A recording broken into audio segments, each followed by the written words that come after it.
Apple reveals their mixed reality headset, Gartner says less is more when it comes to cybersecurity, and Reddit's moderators plan a day-long shutdown to give a big downvote to the company's plan to charge for use of their API. These and more top tech news stories from #Trending and Tech News Day. I'm your host, Jim Love, CIO of IT World Canada and Tech News Day in the US. In one of the most anticipated releases this year, Apple has unveiled its much-anticipated mixed reality headset, the Vision Pro.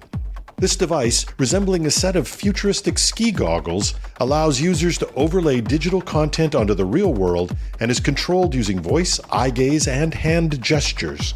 Apple CEO Tim Cook described the Vision Pro as the first device you look through and not at, transforming the user's surroundings into an infinite canvas.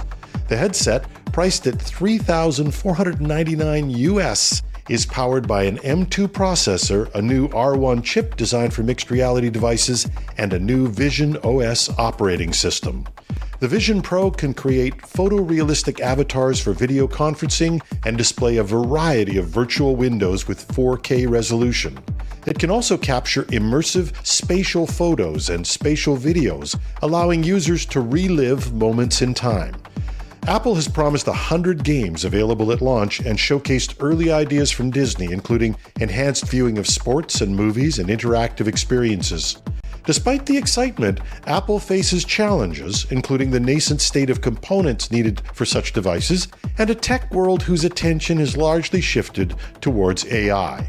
In addition to the Vision Pro, Apple announced several new Macs and updates to the software that powers the iPhone and other devices. The Mac Pro, now running on Apple's new M2 Ultra chip, starts at $6,999 US. The new 15-inch MacBook Air, weighing 3.3 pounds with an 18-hour battery life, starts at $1,299 US. Apple also previewed iOS 17, which adds a new journaling feature, improved autocorrect and speech-to-text dictation, and Name Drop, a feature that lets two iPhone users share contact information just by bringing their phones near each other. For more, check out the stories in itworldcanada.com.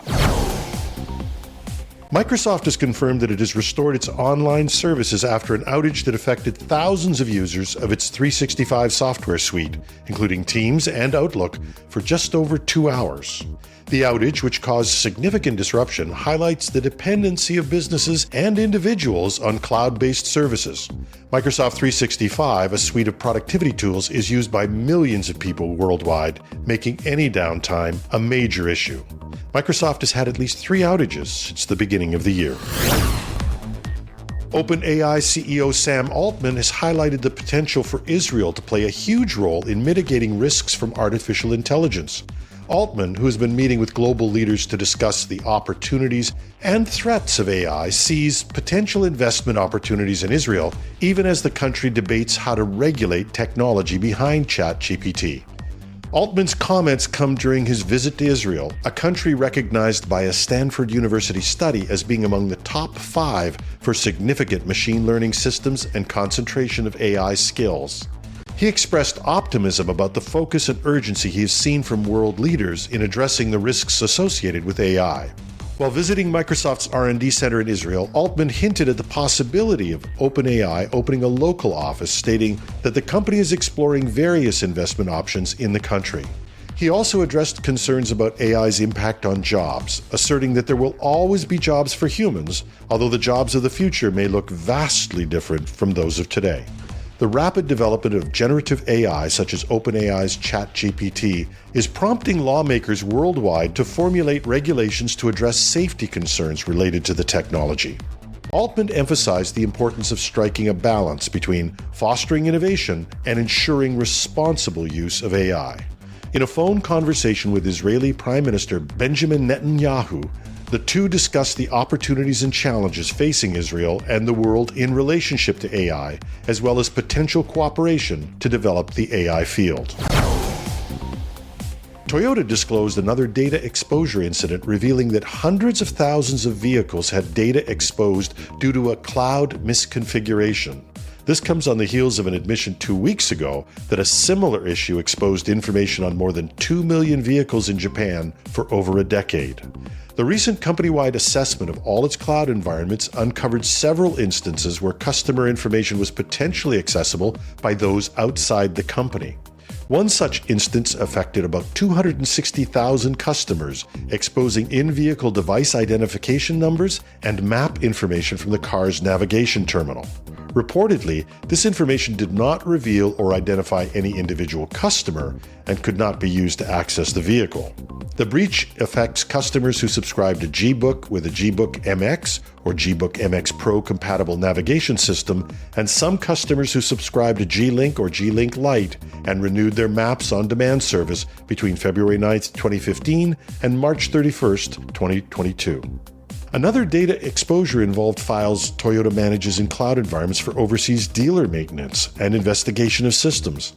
Due to a misconfiguration, the systems were publicly accessible. The data involved includes names, addresses, phone numbers, email addresses, customer IDs, vehicle registration numbers, and vehicle identification numbers. Toyota has taken steps to address these issues, including implementing a system to monitor cloud configurations. The company is also notifying affected customers and setting up a dedicated call center to address any questions or concerns. And generative AI is making significant strides in the marketing sector, according to a recent study by Salesforce. The research, which surveyed over 1,000 marketers across the US, UK, and Australia, found that 51% are currently using generative AI, with many reporting substantial productivity gains. The study revealed that generative AI can save marketers over 5 hours per week, equivalent to over a month per year. This allows them to focus on more strategic and meaningful work. However, the study also highlighted a skills gap, with 43% of respondents unsure how to maximize the value of generative AI and 39% expressing concerns about its safe use. Generative AI is being used in various ways in marketing, including creating groups or segments for campaigns, personalizing messaging content, conducting copy testing and experimentation, and building and optimizing SEO strategies. Despite these benefits, the accuracy and quality of content generated by AI remains a top concern for marketers. The study also underscored the importance of trusted customer data, human oversight, and proper training in successfully leveraging generative AI. With these elements in place, generative AI can empower marketing organizations to deliver powerful customer experiences while driving efficiency. Gartner, a leading research and advisory company, has identified 4 common myths that are obscuring the full value of cybersecurity for enterprises and inhibiting the effectiveness of security programs. The company encourages Chief Information Security Officers, CISOs, to adopt a minimum effective mindset to maximize cybersecurity's impact for business. The myths? Myth number 1, more data equals better protection. Gartner suggests that instead of pursuing more data and analysis, CISOs should adopt a minimum effective insight approach, determining the least amount of information needed to link cybersecurity funding to the amount of vulnerability that funding addresses. Myth number 2, more technology equals better protection. Despite increasing spending on cybersecurity tools and technologies, security leaders often feel inadequately protected. Gartner recommends embracing a minimum effective tool set, the fewest technologies required to observe, defend, and respond to exposures. Myth number 3, more cybersecurity professionals equals better protection. With the demand for cybersecurity talent outstripping supply, Gartner suggests democratizing cybersecurity expertise rather than trying to hire out of the talent gap. And myth number 4, more controls equals better protection. Gartner has found that a significant percentage of employees have bypassed their organization's cybersecurity guidance, suggesting that adding more controls is backfiring. The company recommends adopting a minimum effective friction, prioritizing user experience rather than technical functionality alone. These insights were shared during the opening keynote of the Gartner Security and Risk Management Summit. The company believes that by debunking these myths and adopting a minimum effective mindset, security leaders can create new value across business engagement, technology, and talent. In a significant move, some of Reddit's largest communities, including our videos, our reaction gifs, our earth porn, our life pro tips, are planning to go to private for 48 hours on June 12th. This protest is in response to new pricing for third-party app developers to access the site's APIs, which many argue is prohibitively expensive and threatens the future of their services. The developers of popular third-party Reddit apps such as Apollo and Reddit is Fun have expressed concerns about the new pricing. For instance, Apollo's developer stated that at its current rate of making 7 billion requests per month, it would need to pay $1.7 million for access to Reddit's API, or $20 million a year, a sum far beyond its financial capabilities.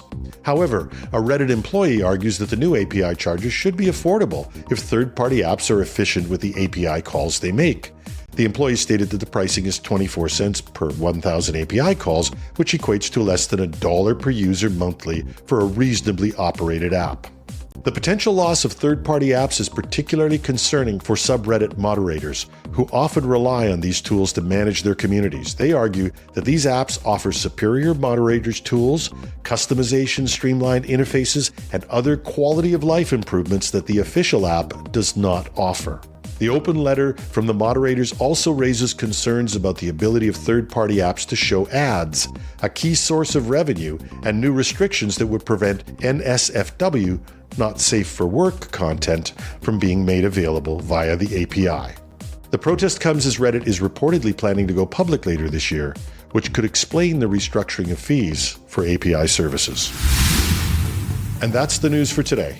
Hashtag Trending and Tech News Day bring you the top tech news stories 5 days a week. Hashtag Trending is available on Apple, Google, Spotify, wherever you get your podcasts.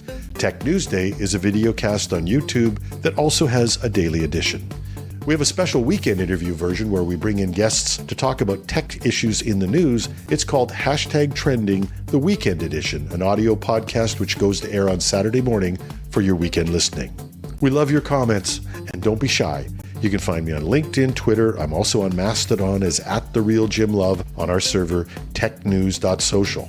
Or if that's too much to remember, just go to the article at itworldcanada.com/podcasts, and you'll find a text version of this article with additional links and references. Click on the X or check under the article and tell it to me straight. We read it all, and we use it to try to serve you better. And no matter what you put in the comments, you have a terrific Tuesday.